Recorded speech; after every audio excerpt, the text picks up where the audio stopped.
लगभग हम सभी इस न्यूज से वाकिफ हैं कि कतर ने अपने इंडिया के 8 एक्स नेवी ऑफिसर्स को मौत की सजा सुना दी है। लेकिन अभी भी हमारे अंदर ये सवाल जिंदा है कि क्या कतर नेवी को ट्रेन करने वाले इन 8 रिटायर्ड इंडियन नेवी ऑफिसर्स को सच में गोली मार दी जाएगी? कतर स्टेट सिक्योरिटी ने इनको पिछले साल 30 अगस्त 2022 की आधी रात को कतर में मौजूद इनके घरों से उठा लिया और बिना कुछ बताए इन्हें सॉलिटरी कन्फाइनमेंट यानी जेल के ऐसे एकांत कमरों में नजरबंद करके पूछताछ शुरू की। अरेस्ट करने के 1 महीने बाद तक भी किसी को इनकी कोई खबर नहीं थी कि आखिर ये सब अचानक कहां गायब हो गए।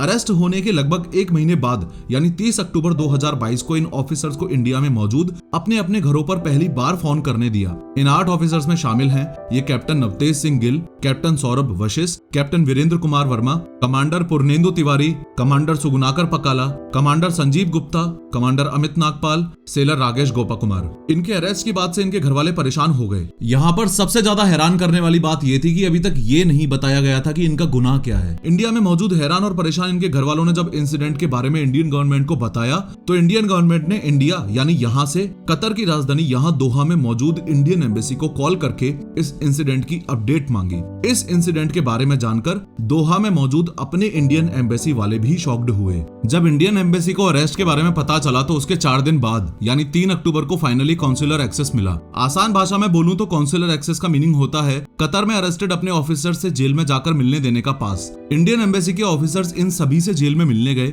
लेकिन अभी भी इन सभी पर लगाए गए चार्जेस का पता नहीं चल पाया। अगले 6 महीनों में इंडियन एम्बेसी द्वारा डाली गई इन सब की बेल अपील को 8 बार डिनाई किया गया, जिसमें से लास्ट बेल 1 मार्च 2023 को डिनाई की गई। इसके कुछ दिन बाद यानी 25 मार्च को इन सब के अगेंस्ट कतर के इस कोर्ट ऑफ फर्स्ट इंस्टेंस, देशी भाषा में बोलूं तो लोअर कोर्ट ने आरोप तय कर दिए और 29 मार्च को कतर के लॉज के अकॉर्डिंग केस शुरू हुआ। केस शुरू होने के 4 महीने बाद यानी 4 अगस्त 2023 को इन सभी को सॉलिटरी कन्फाइनमेंट से जेल वार्ड में शिफ्ट किया गया। इन 8 के खिलाफ मौत का फैसला जस्ट अभी 2 हफ्ते पहले ही 26 अक्टूबर 2023 को सुनाया गया। अब देखने वाली बात यह है कि नेपाली वर्कर अनिल चौधरी की तरह इन 8 को गोली मार दी जाएगी या मोदी, जिसके लिए बोला जाता है कि कतर मोदी का दूसरा घर है, वो इन सबको बचा लाएंगे। एंड मोस्ट इंपोर्टेंटली मौत की सजा की नौबत आखिर आई ही कैसे। लेकिन हर बार की तरह शुरू से शुरू करते हैं। ये है अपना भारत और यहाँ पर है ये कतर जो सऊदी के साथ लैंड बॉर्डर शेयर करता है और 3 तरफ से पर्शियन गल्फ से घिरा है। अगर एरिया वाइज देखें तो कतर राजस्थान के एक जिले से भी छोटा देश है।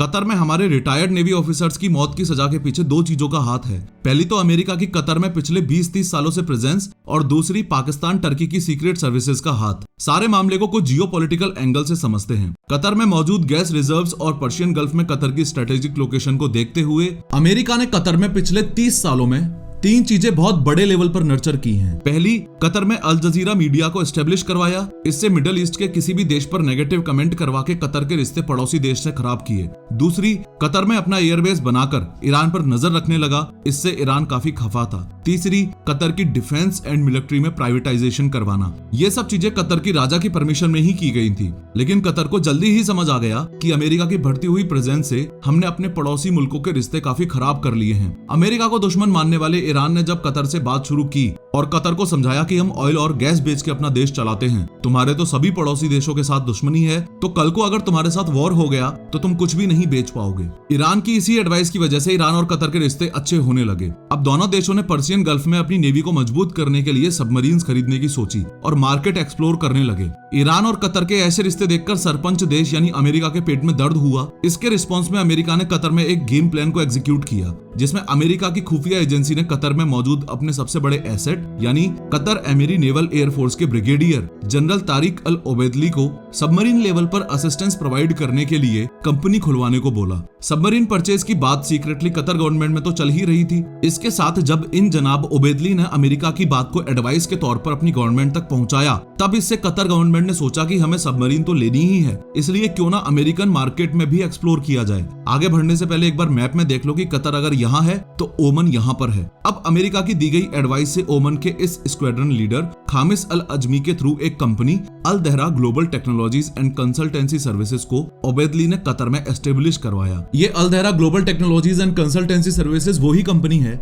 जिसमें अपने 8 ex Indian navy officers job कर रहे थे जिस समय उनको अरेस्ट किया गया। आपको एक बात बताता चलूं कि कतर को मिलिट्री एंड डिफेंस में असिस्ट करने वाली प्राइवेट कंपनीज को ये ओबेदली ही अप्रूवल यानी देश में एंट्री देता था। अब इस अल-धैरा ग्लोबल ने डिफेंस असिस्टेंस प्रोवाइड करवाने के साथ कतर नेवी को मॉडर्नाइज करवाने की एक रिपोर्ट अमेरिका की CIA एजेंसी के कहने पर कतर गवर्नमेंट को सौंपी। ये रिपोर्ट गवर्नमेंट को इतनी ज्यादा पसंद आई कि गवर्नमेंट ने इस कंपनी को डिफेंस कंसल्टेंसी का कॉन्ट्रैक्ट दे दिया। अब कतर नेवी को कंसल्टेंसी प्रोवाइड करने के लिए अल-धैरा ग्लोबल के कतर ऑफिस ने दुनिया भर से रिटायर्ड डिफेंस ऑफिसर्स को हायर किया, जिसमें से इंडिया से लगभग 75 रिटायर्ड नेवी ऑफिसर्स ने बेहतर मौके की तलाश में इस कंपनी को ज्वाइन किया और इंडियन ऑफिसर्स ने जी जान से कतर की नेवी को अपने 20 साल के एक्सपीरियंस से ट्रेन किया। और कुछ ऑफिसर्स ने तो कतर में रहते हुए ना केवल दोनों देशों के रिश्ते सुधारे बल्कि कतर के डिफेंस सेक्टर को मजबूत भी किया। अल-धैरा ग्लोबल के professionalism and navy modernisation report से कतर गवर्नमेंट काफी इंप्रेस्ड थी। गवर्नमेंट ने अपने सीक्रेट इंटेंशंस को अल-धैरा के सामने रखा और बोला कि कतर को इटली से किस तरह की सबमरीन्स खरीदनी चाहिए ये तुम रिसर्च करके बताओ। तो अल-धैरा ग्लोबल ने एक 15 मेंबर्स की टीम बनाई। इसी टीम में ये 8 रिटायर्ड इंडियन नेवी ऑफिसर्स भी थे। इन सभी को इटली की इस गुनियो सेंती इंजीनियरिंग नामक एक कंपनी में भेजा गया था। यहाँ इन ऑफिसर्स ने स्टडी करके एक रिपोर्ट बनाई जिसमें बताया कि कतर की रिक्वायरमेंट के अकॉर्डिंग कस्टमाइज्ड स्टेल्थ सबमरीन जो U2I2 जैसी एडवांस हो ताकि रडार इसे अंडर वाटर डिटेक्ट ना कर पाए। जब अल-धैरा ग्लोबल की इस रिपोर्ट के बेस पर कतर ने इटली के साथ कम्युनिकेशन को और बढ़ाया तो यहाँ एंट्री होती है पाकिस्तान की।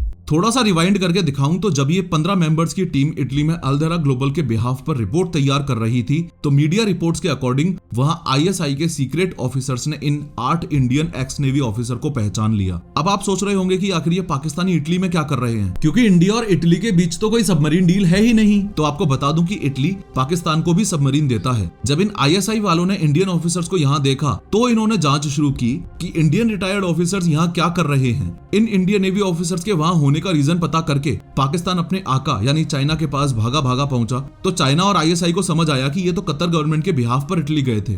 आपको याद हो तो ईरान और कतर के रिश्ते जब ट्रैक पर आए थे तो ईरान ने कतर को सबमरीन परचेज करने वाला आइडिया दिया था। इन सब आइडियाज और इवेंट का जन्म कुछ साल पहले इटली और चाइना के ट्रेड से ही शुरू हुआ था। जब इटली ने चाइना के साथ ट्रेड शुरू किया तो उसी समय इटली चाइना की हेल्प से मिडल ईस्ट में ईरान में ट्रेड करने के लिए घुसा था। कतर में अमेरिका की बढ़ती प्रेजेंस के चलते ईरान अपनी सिक्योरिटी के लिए सबमरीन लेना चाह रहा था और साथ में कतर को भी यही आइडिया दिया। इन सब बातों का अमेरिकन इंटेलिजेंस एजेंसी CIA को हालांकि पता था, लेकिन CIA ने एक कदम आगे की चाल चली और कतर में ये अल-धैरा ग्लोबल कंसल्टेंसी बनवाई ताकि इसकी हेल्प से कतर डिफेंसेस को कंट्रोल करने के साथ ईरान पर और ज्यादा सर्विलेंस कर सके। अब वापस करंट सिचुएशन पर आते हैं। चाइना दौड़ा दौड़ा कतर आया और कतर वालों को बताया कि आपकी ये अल-धैरा ग्लोबल एक फ्रंट ऑर्गेनाइजेशन है और इसके आका अमेरिका और इजराइल हैं। अब दिक्कत की बात यह है कि कतर और इजराइल का 36 का आंकड़ा है। फॉलोइंग दिस ये सब जानना कतर के लिए शॉकिंग था। कतर ने जब अल-धैरा ग्लोबल का बैकग्राउंड चेक करवाया तो सच्चाई सामने आते ही अल-धैरा का कॉन्ट्रैक्ट कैंसिल किया और ये अरेस्ट करने वाला खेल शुरू हुआ। कतर की सीक्रेट सर्विसेज ने इंडियन एक्स नेवी ऑफिसर्स के साथ इस ओबेदली और अल-धैरा के CEO खामिस अल अजमी को भी अरेस्ट कर लिया, लेकिन इनको नवंबर 2022 में ही बेल मिल गई। लेकिन इंडियन नेवी ऑफिसर्स को सीक्रेटली अरेस्ट करना,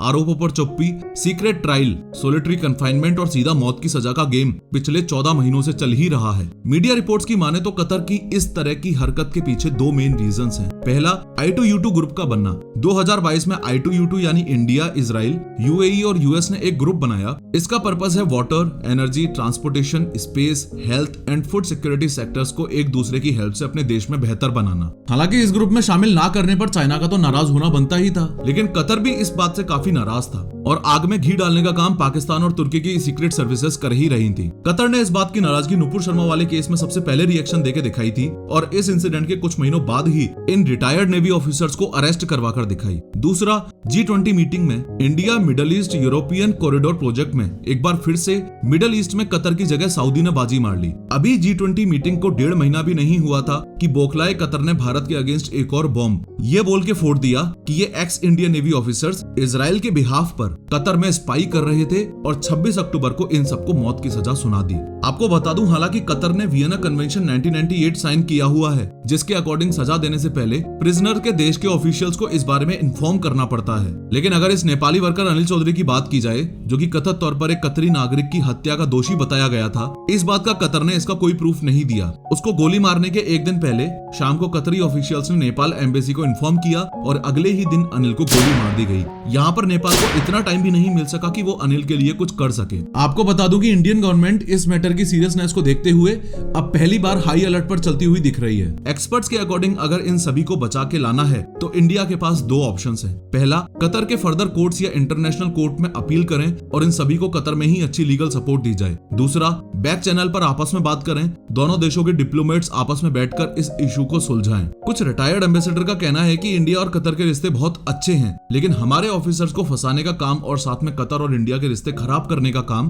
कुछ देशों की सीक्रेट सर्विसेज ने किया है। इंडिया में डेली कहीं ना कहीं कोई ना कोई बढ़ते कार्डियक अरेस्ट की न्यूज आ रही हैं। यंग इंडियंस में हार्ट अटैक्स क्यों बढ़ रहे हैं, इस वीडियो में मैंने बताया है, जरूर देखना।